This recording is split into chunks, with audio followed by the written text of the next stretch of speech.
As a master manipulator, I know when someone's trying to manipulate. So you know how women always try to act like men, or they're always jealous of things that men can do? The girl you think that's in love with you, the girl that you think is obsessed with you, she's accepting applications. I'm sure I'm not teaching you anything new when I say that self-improvement content has absolutely exploded on YouTube. You can literally see the rise in interest over the years, and it's not just YouTube actually, it's across the whole internet. Self-improvement is having a moment, and it's been the case for quite some time now. Everyone knows at least a few influencers whose entire brand revolves around this becoming your best self stuff, which is fine.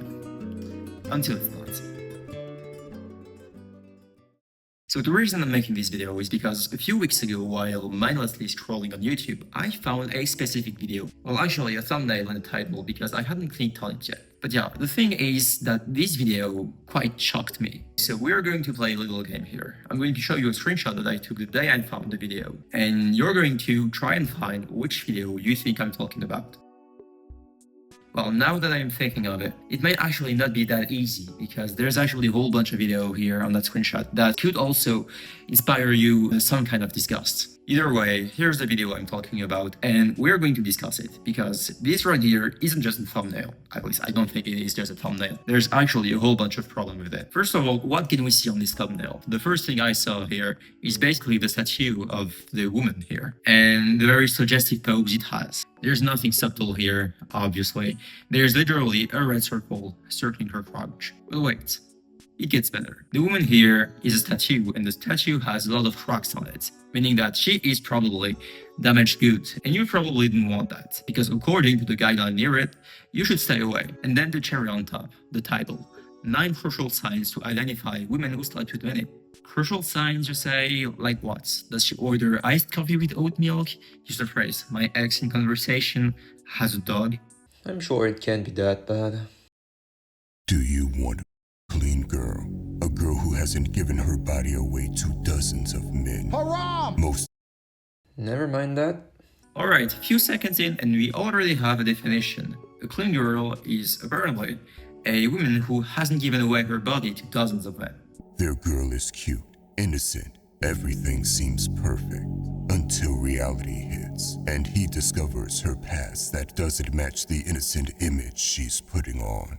Apparently, most guys feel like they found the perfect girl until reality hits. So basically, you can never trust her.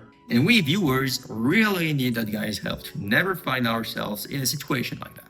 And then he goes on saying that the men who are okay with their girls' past are obviously guys without pride or self-respect. No man with pride or self-respect wants to be the last guy in a long line. So this was just the introduction, and you're here for a ride, believe me. If a girl likes to talk about sex, especially early on, it's a nasty red flag.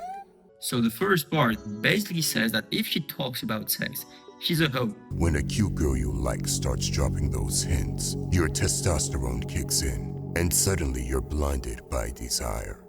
So your desire is a threat, but instead of learning how to manage it, you basically just blame her for triggering it. Women are more discreet about intimacy than men. It's their nature. Alright, their nature, I got that. Because if she's not discreet, then she's going against biology. This isn't a red flag or anything, that's just someone expressing themselves. Number 2, flirting. Would you wife up a girl that flirts with other men? You wouldn't. Alright, this one actually makes sense, but the problem isn't here. Obviously, no one, at least I believe that no one wants to see their significant other flirting with other people. The problem isn't here. The problem is what he calls flirting. Here's the short list of what he called flirting in his video. Smiling, eye contact, touching someone else's arm, flicking her hair, and fifth one, which I believe is probably the funniest one of them all, is asking question while showing interest. If she's not interested, then it's not flirting. And then here's the weirdest thing. He's not saying that if she shows a specific combination of those signs, then she's flirting.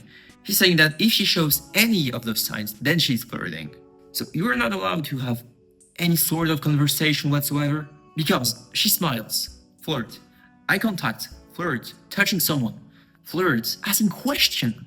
also flirt. What the fuck? He says flirting is sneaky, but the list of action he gave us is as sneaky as a wave. And when you bring up your discomfort, she might gaslight you and call you insecure.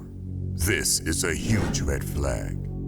So this is so stupid. So if you're feeling insecure and she says you're feeling insecure, then she's gaslighting you? What? A good woman respects her man. She would lower her gaze around other guys and not seek out unnecessary contact. This is not about flirting anymore. That's about submission. He wants someone who will lower her gaze in front of 50% of the population out of loyalty. Look, flirting in a relationship is disgusting, but this guy's version of it, it's just normal human behavior reframed as betrayal. Honestly, if you are this paranoid over a smile, then you don't need a relationship. You need therapy. If a girl drinks or smokes, don't trust her, because she's running from something. Running from pain.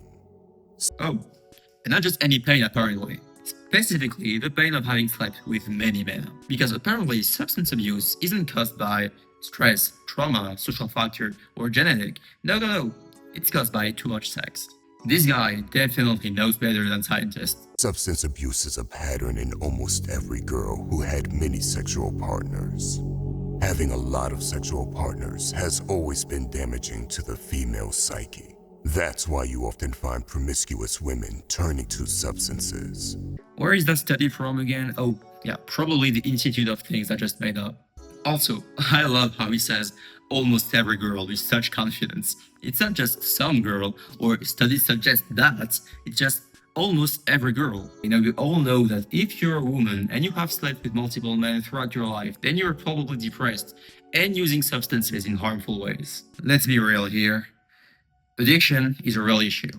Coping mechanisms are real, but just smoking and drinking doesn't make someone broken. And it doesn't make them unworthy of respect.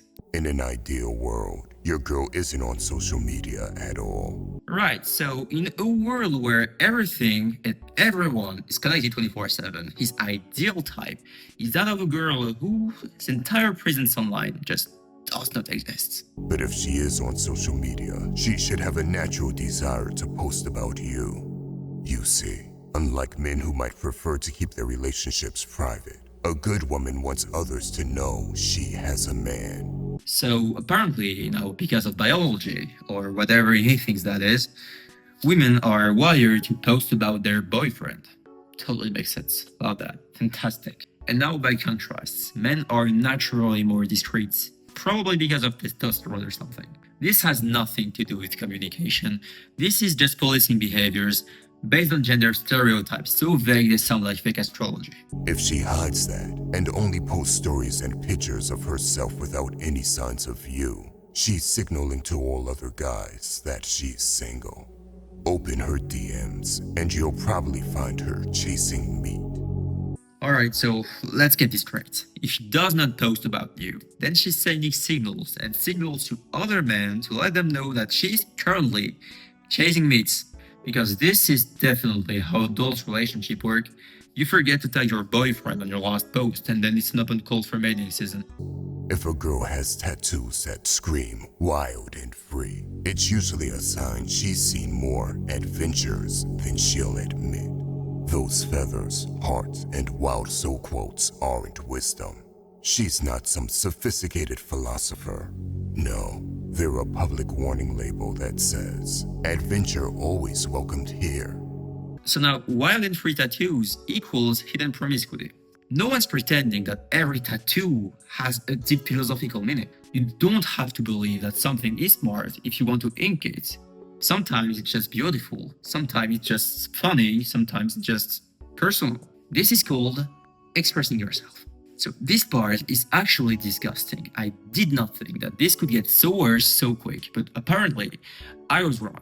He's describing tattoos the same way victim blamers talk about clothes, like someone deserves judgment or worse because of how they present themselves. And then there's the link he tries to make.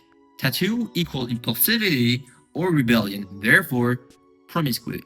Women often get tattoos out of impulsivity or rebellion, and both are red flags when it comes to promiscuity. I swear I tried to find the logic here, but I just couldn't find it. Maybe I'm just too far gone, totally brainwashed by common sense. If a woman has male friends, it's time to bounce. That's it, no explanation, just run.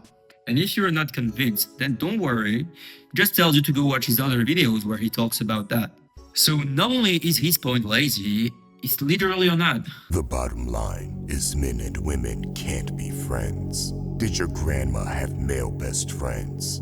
I don't think so. Look, the whole men and women can be friend thing, this has been debated to death. I believe that in 2025, if your self-improvement journey still includes cutting off other people because of their gender, then you might have missed some updates. Again, I'm going to be honest here. I'm tired. I did not expect that video to drain me that much, but after going through every point, it's just exhausting. The way basic human behaviors get labeled as toxic, it's not just repetitive, it's also lazy. A few weeks after I first found that video, I had to search it up again because I had to make this one. And I literally found dozens of the same video, same title, same wording, same points. It's a whole genre, and the whole point is not to make you grow. It makes you suspicious, it makes you paranoid, and angry enough to click on the next one. This isn't self-improvement, this is just emotional clickbaiting. And honestly, I'm done with it. If you've seen this type of video popping up in your feed, or if you used to watch that type of stuff, feel free to share your thoughts in the comments. I would really like to know I'm not the only one exhausted by this trend. If this video spoke to you, feel free to like, share, subscribe, or don't. Just don't end up in Pound City. She's been visiting Pound City in the past.